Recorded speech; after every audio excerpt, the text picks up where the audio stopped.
Hi everyone, today we'll be taking a look at Ruby's Eyes by Tommy Emmanuel. This isn't one of his most difficult songs, but it is one of his most memorable, with a beautiful melody, and it is actually quite playable. This will not be a note-for-note transcription of what Tommy plays, but instead of that I will be going over a few difficult sections, especially the sections where he uses his thumb to play bass notes on the low E string. And I will show you a few different methods you can apply to avoid using the thumb. So for people with a bit of smaller hands, like most of my students who have difficulty playing these bass notes over the side of the neck, follow along, because I will be providing you with an alternative in each section so you can get this beautiful piece into your fingers. So here we go. The guitar is in standard tuning. No capo is needed. Tommy does play this piece with a thumb pick. I usually play it without one. There is one section in the whole song where a thumb pick actually it gives you an advantage, and that's in the bridge, but I'll address that as soon as we get there. So let's get started on the intro. Here we go.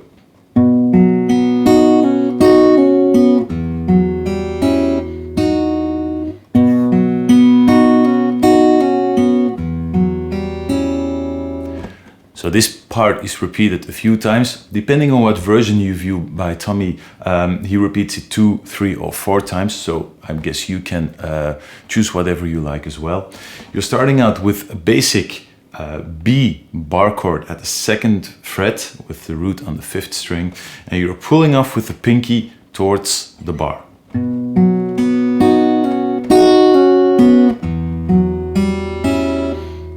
To an E minor 6th or even major 7th added 9th chord.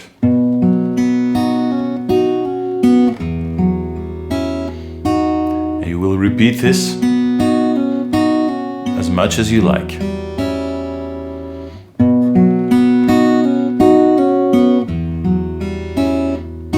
And when you feel like switching to the verse,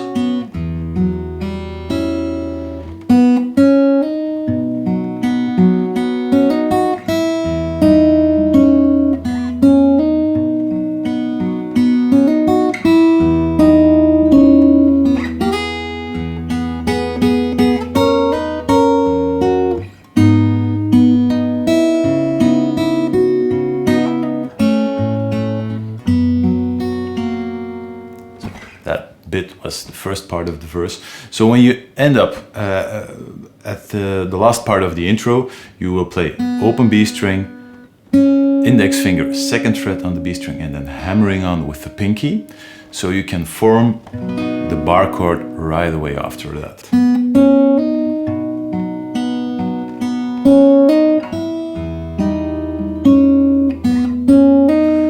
So for the melody, instead of pulling off, you're going to be hammering on now. You're starting out from the bar on the 2nd fret on the B string, and you're hammering on with the pinky for the melody note.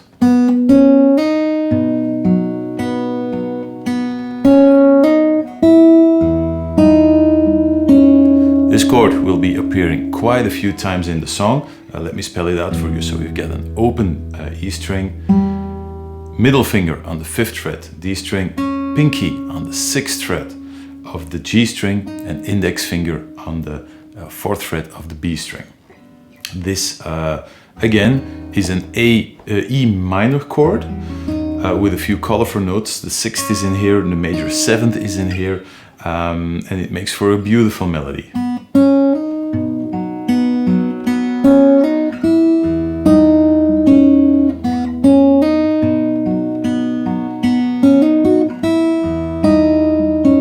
The 2nd time, same hammer on, but the rhythm is just slightly different. First time.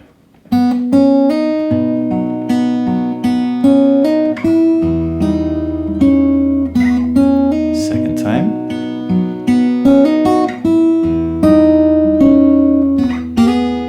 Next part, little bar at the 4th fret, you're only playing the high E string and the G string, both at the 4th fret, but we're using a bar because you're gonna need a few different fingerings higher up the neck in just a few seconds.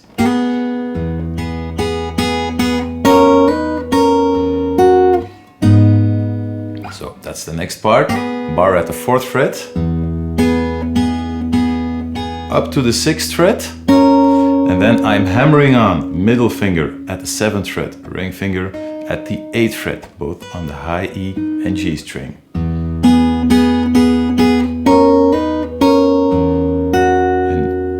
And right at the end of the bar, you're playing an F sharp triad over an open E bass note.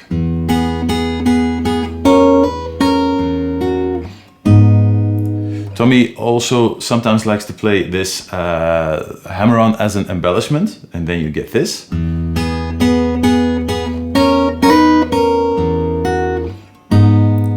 Different interpretation, same technique.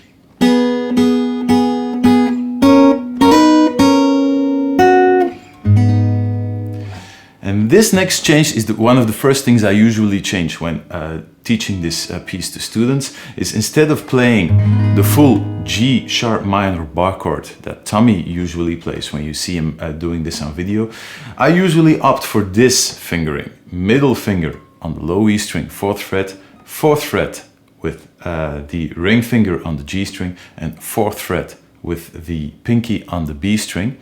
And this is meant to make the transition to the next chord a whole lot easier. So this is how Tommy usually plays it.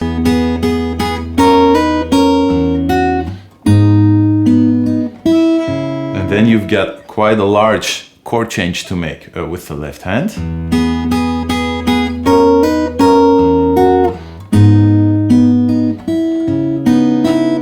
And this can prove tricky with that open E string that has to ring out while going over to the C sharp minor 9th chord. And I find that for most students, this fingering makes it a whole lot easier.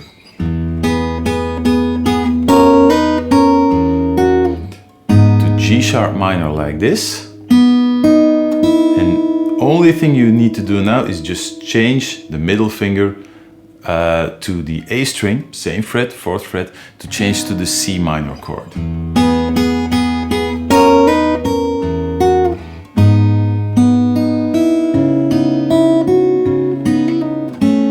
And the rest is actually a lot easier than this part. So feel free to do whatever you like. If you have the technique to change easily from this G sharp minor chord to this C minor 9th chord, go ahead. If you find it difficult, feel free to use this fingering.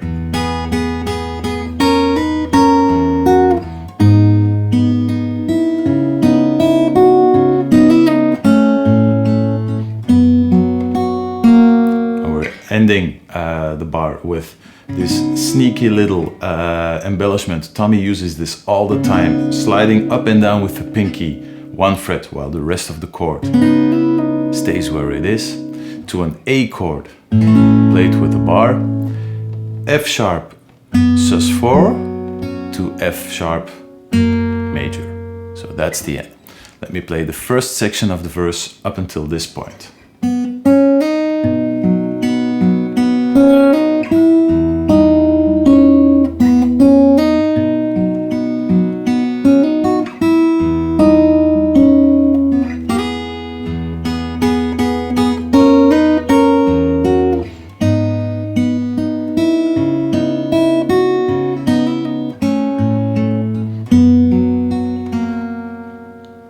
Already a beautiful piece of music. So the only thing we changed up until this point is swapping out that the G sharp minor bar chord for this fingering, just to make the following section a whole lot easier.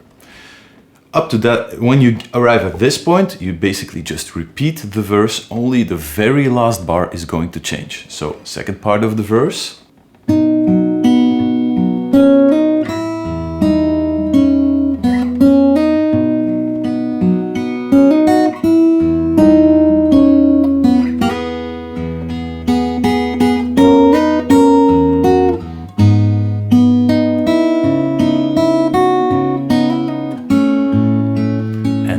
This point we should, or in the previous part, we switched to an F sharp sus4 to F sharp major.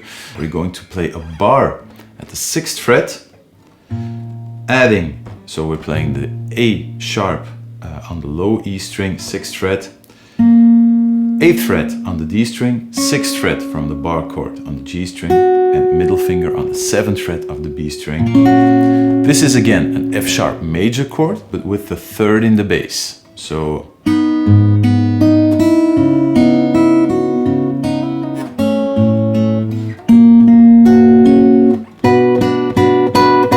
and then we're straight into the chorus. Chorus starts out with a bar chord. Again, in some versions you can see Tommy playing only a little bar chord with 3 frets and the bass note with the thumb. In other versions you can see him play, especially in earlier versions, you can see him play it with a full bar chord. This is a B minor chord, but we're not playing the full B minor bar as we only need the low E string and the 3 top strings. So what you're going to play is always index finger, middle finger, ring finger, and the thumb going at the same time. Moving down the bar 1 fret, adding the middle finger on the 7th fret, and we're going to hammer on with the ring finger on the 7th fret as well on the high E string.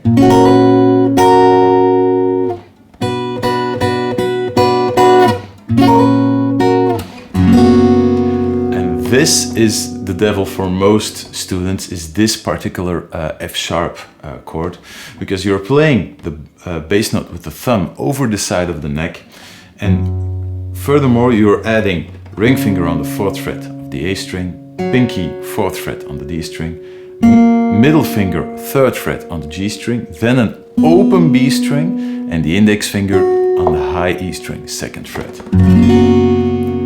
It's a beautiful chord. It's an F sharp major chord with an added 4th in between.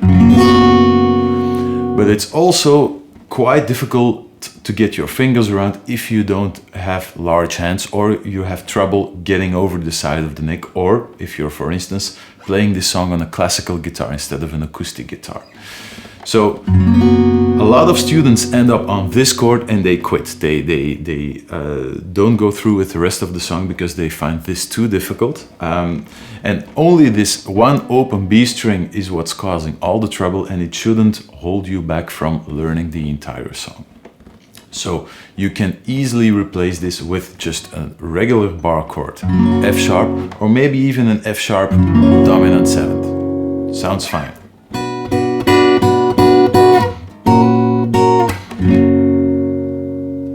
There's nothing wrong with that. If you, again, with the thumb over the side of the neck.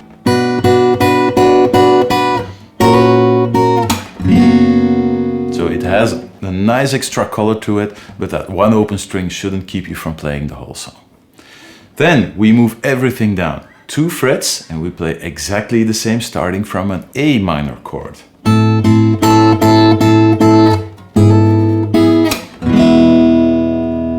So first B minor,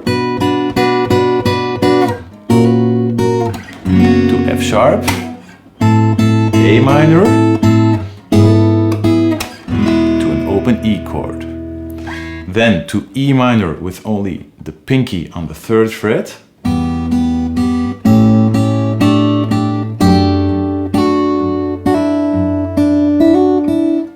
so quite a lot going on there. So from E minor to an A chord, just add a bar on the 2nd fret, to A sus4, dominant 7th, adding the ring finger, and then to D sus4 with an F sharp in the bass.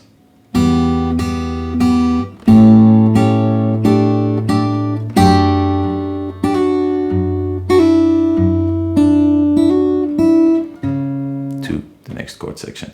Now, again, this D chord with the thumb over the side of the neck can prove difficult for some people. There's also a way you can exchange this for just fretting the bass note with the index fingers. The only note you're swapping out is this A. So instead of playing this, you're going to remove the thumb and move over the A note, second fret on the G string, to the low E string.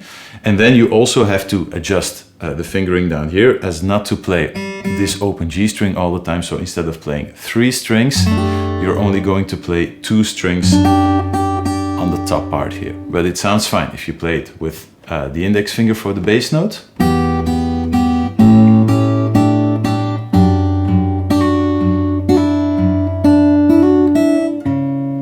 Sounds just as well, just as good as with the thumb over the half the neck. So one more time with the thumb.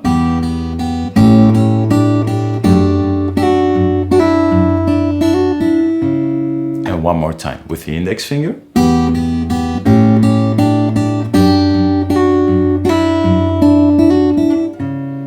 And to the next section. There's one more thing I would like to explain about this little section, especially the part on the D chord. There is an embellishment on every single melody note. So a hammer-on, a pull-off on every single note, which makes it a lot more difficult, or makes it in tablature look a lot more difficult than it actually is to play. If you find it's about this part. So on every melody note, hammer-on, pull off, again embellishment, hammer on. You can leave all of those out, or maybe add in one and then try to get the rest worked in as you're progressing with the song. It also sounds fine without the embellishments. So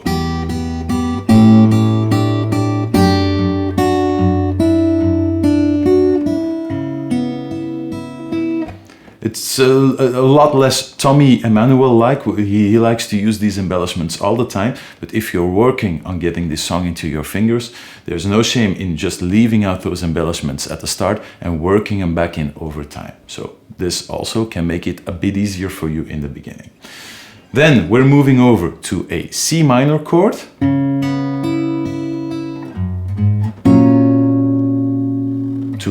Second fret on the low E string, 4th fret, 6th fret, and then adding in index finger on the 4th fret, pinky on the 6th fret. And this is again in another form an F sharp major chord with a 3rd on the bass. So from this part on,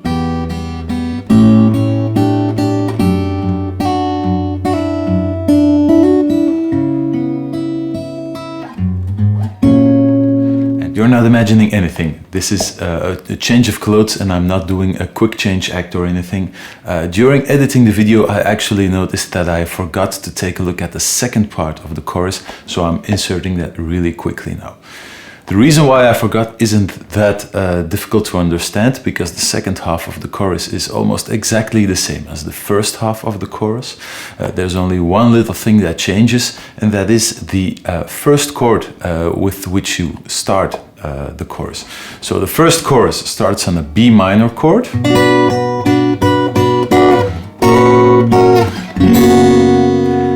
And the second chorus starts on a G chord with the B in the bass. You apply the same bar chord, exactly the same, but you are adding the middle finger on the 8th fret of the B string. So instead of playing just a bar chord, you're adding the middle finger and you're getting a G chord on top of a B bass note. So it sounds like this.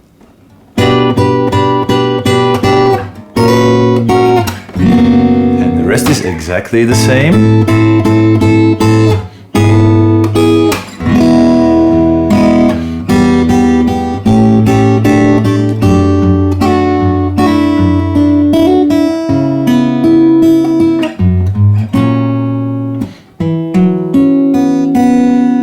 So that's the whole chorus. So the only thing that changes the second time around is, instead of starting on the bar chord, you will be starting on the middle finger with the bar, so a G triad on top of a B bass note, and that's all that changes. So back to past me a few days ago, and that guy will explain the rest of the song with you in detail. So have fun, bye. And to close out this section, we're having a little melody. Pinky on the 7th fret of the A string, 4th fret with the index finger on the D string, 6th fret with the ring finger on the G string, and then make sure your posture, the fingers are nice upright on the neck, because you're going to need an open B string as well. And all of this has a nice ring to it if you just let it ring out, not playing each note separately, but just leave them ringing out. And then it's back into the intro. Now for this re-intro, Tommy changed one thing. I'm guessing he liked the sound of that open B string that keeps ringing out. So much that he chose to change the intro just a little bit to leave this open string ringing out a bit longer. So this is what you get when you play the re-intro.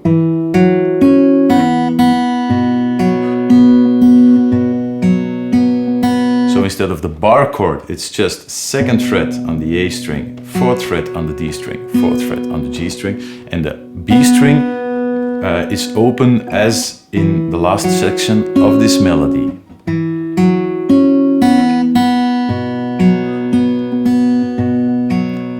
And then back.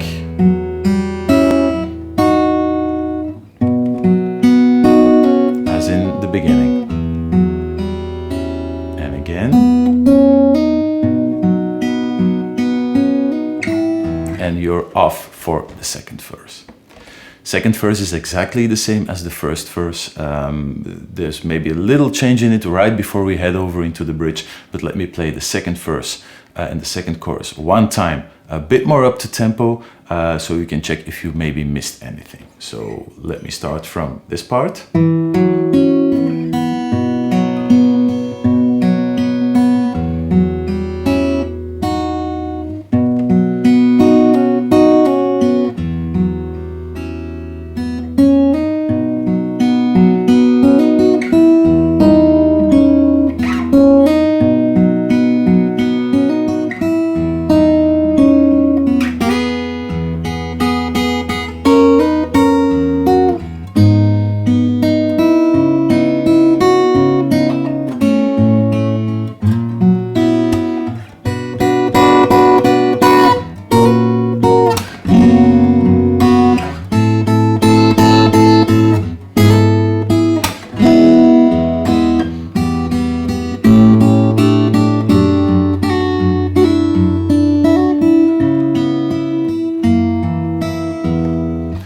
I was mistaken about one thing. The 2nd verse and the 2nd chorus aren't exactly the same. They are both cut in half. So the 2nd verse and the 2nd chorus are also both only half as long as the 1st chorus and the 1st verse. Now at the end of the chorus, we're heading over into the bridge. The string change, or the chord we're using, is again an F sharp chord, but we're ending up on an open low E bass note. So let me take it one more time from the previous part.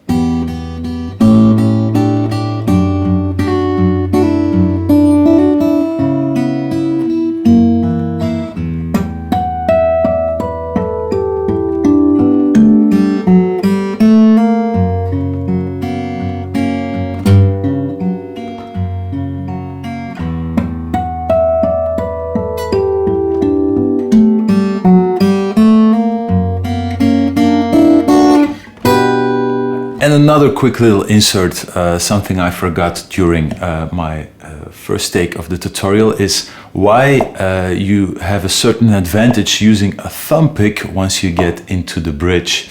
The reason being is it's a lot easier to play those harmonics very clearly if you use a thumb pick. As you can hear in the lesson I recorded a few days ago, if you hit, like for instance, the 5th fret harmonic with the thumb, it's hard to get it ringing out really clearly. Now, if you use a thumb pick, these harmonics really jump out of the guitar. So if you want to have a bit of an easier go at the harmonics, then use a thumb pick, but you do have to use it throughout the rest of the song as well. But the harmonics do sound a lot more clearly.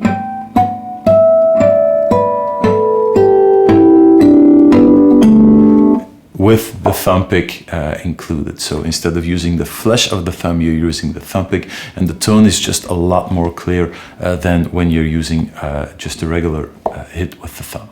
So that's why it's an advantage to use the thumb pick when playing this song. It's up to you to see if that advantage is worth it, using it throughout the whole song. Good luck, have fun with it.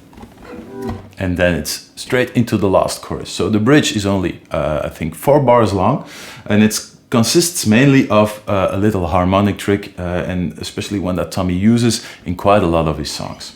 So you're ending up on the low open E string, harmonic G string, 5th fret, then over to the B string, 7th fret, and then we're always alternating between 7th fret and 12th fret on the string right underneath that one.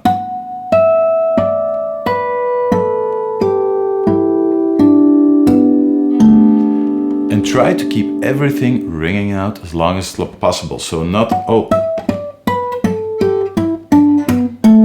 all those harmonics separately, but try.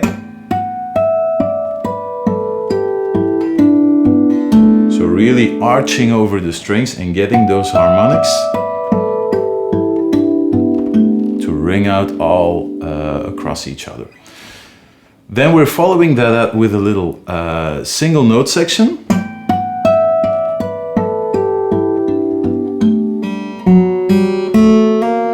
So open G string, 4th fret on the D string, open G string, 2nd fret hammering on, and then we're again into an F sharp major chord with the thumb over the side of the neck.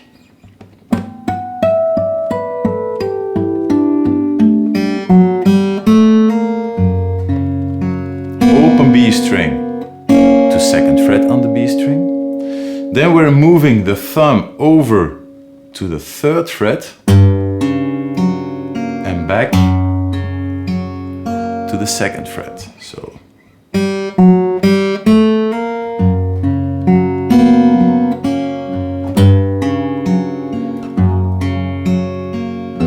and then to an open E string again for the next section. Now again, this same chord shape we already swapped out for a different fingering in an earlier part.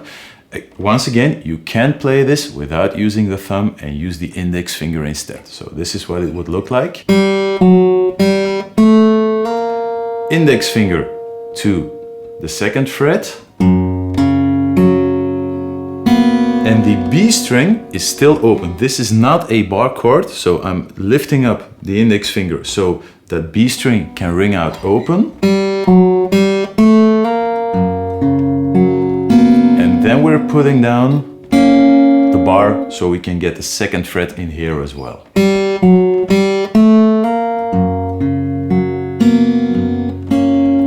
Moving over the 2nd fret to the 3rd fret. Back to the 2nd fret. The only thing you're sacrificing is, if you're playing this with the thumb, you can keep the whole chord, including the C sharp on top, ringing out while you're moving the thumb back and forth. If you're playing it with the index finger, the C sharp will drop away as soon as you move this over to the 3rd fret.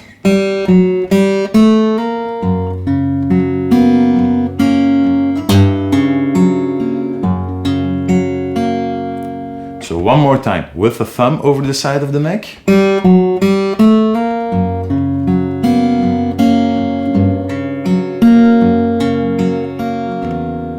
And one more time, with the index finger instead of the thumb.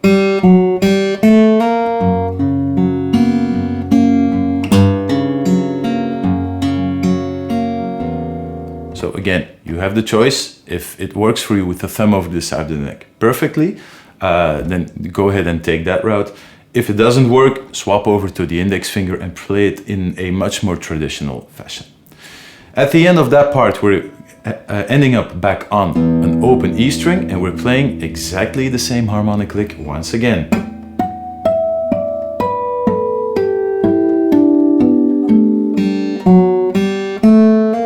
Up until this point, this is exactly the same as the first one, but now we're playing a bit of a different melody. With the thumb. So what we're playing is 3rd fret after the open string lick. Thumb, open B string, 2nd fret on the B string, 3rd fret on the B string. We keep those fingers down to an open E string, and 2nd fret on the E string.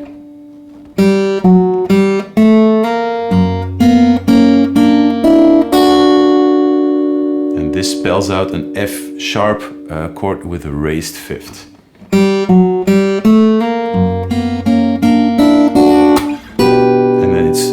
Back again into the chorus. Now again, this shape with the thumb over the side of the neck can be replaced with a regular fingering with the index finger. And then this is what you get.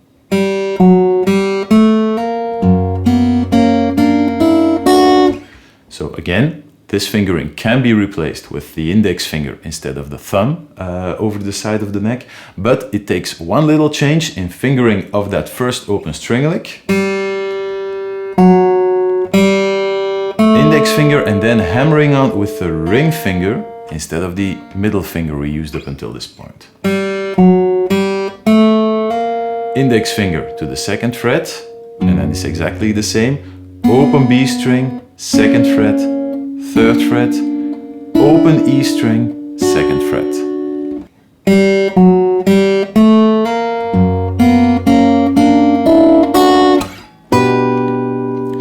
One more time, with the thumb over the side of the neck.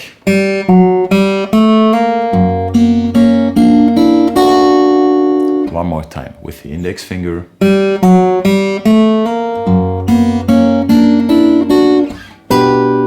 And then it's into the last chorus. So again, two different options. They both sound fine, but if your hands are on the smallish side or it's not possible to get the thumb over the side of the neck, there is a perfectly viable alternative for you to use. So have a good look at those fingerings.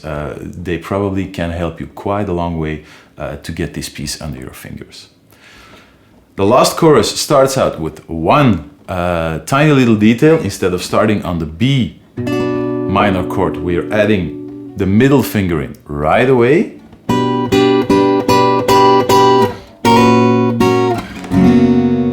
Sharp to the E chord,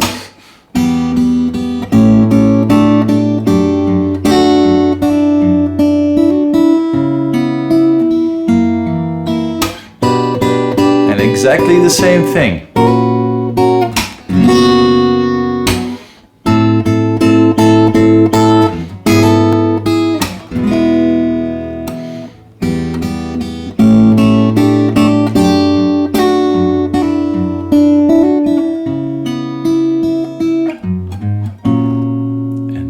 Ending lick. And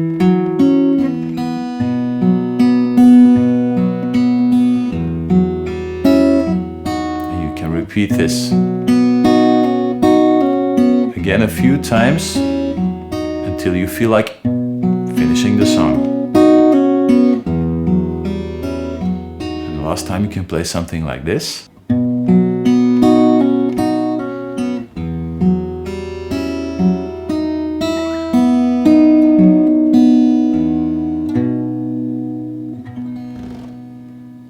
So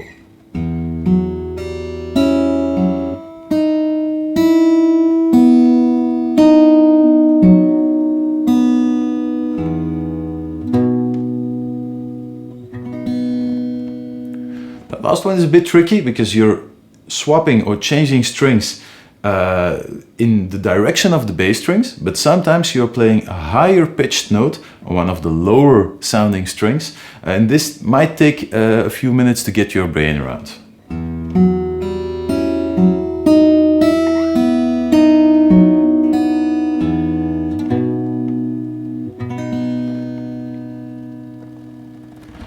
That is everything you need to know about Ruby's Eyes to get this under your fingers. It's a beautiful song, have fun with it.